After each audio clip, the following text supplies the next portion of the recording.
Got on my leather jacket thriller. The show ain't nothing iller. Man, I'm a lady killer. Assalamualaikum warahmatullahi wabarakatuh.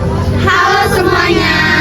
Kenalin, kita dari kelompok 16 Fajrudin Ahwat akan mempresentasikan mind mapping yang telah kita buat. Yang pertama ada judulnya itu tentang keislaman, dan yang kedua ada kemuhammadiyahan. Materi yang pertama adalah literasi Islam dalam jurnalisme. Yang pertama, kita mempunyai 10 elemen jurnalistik.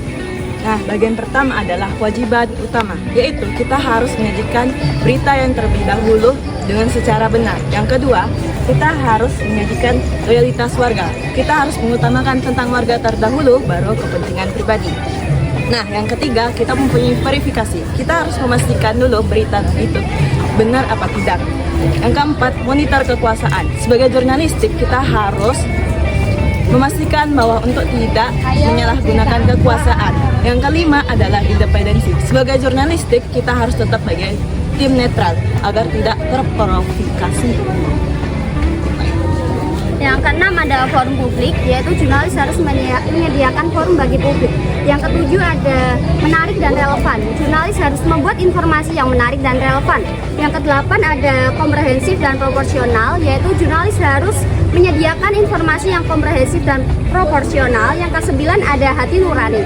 Jurnalis harus menggunakan hati nuraninya dalam menulis berita. Yang kesepuluh ada jurnalis warga, yaitu jurnalis wajib melibatkan warga dalam proses jurnalistik.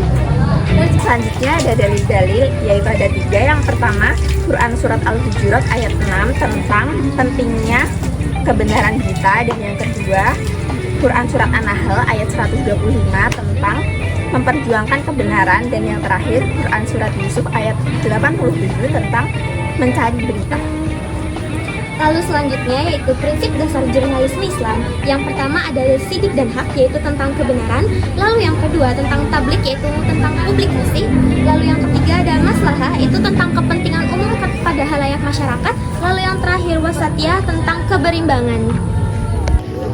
Di dunia jurnalistik ada 11 kode etik yang harus kita ketahui. Yang pertama, independen. Yang kedua, profesional. Yang ketiga, berimbang. Yang keempat, tidak menyebarkan hoaks. Yang kelima, merahasiakan narasumber. Yang keenam, tidak menerima suap. Selanjutnya, tidak boleh memaksa, berdasarkan prasangka, privasi dan menghormati narasumber, mencabut dan meralat berita yang keliru, dan yang terakhir itu adalah melayani hak jawab.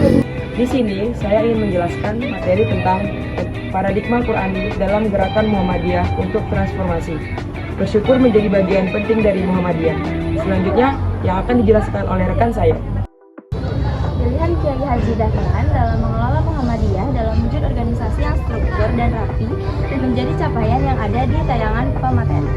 Mengapa penting untuk bersyukur? Karena global network, bahkan network, dunia akhirat, AIK, OSDI, dan lain-lain, teruji ratusan tahun public trust yang besar, tasik terus-menerus, dan seterusnya. Kemuhammadiyahan adalah suatu sistem nilai dan prinsip yang dianut oleh Muhammadiyah, organisasi Islam terbesar kedua di Indonesia setelah Nahdlatul Ulama. Organisasi ini didirikan pada 18 November 1912 oleh Ki Haji Ahmad Dahlan di Yogyakarta.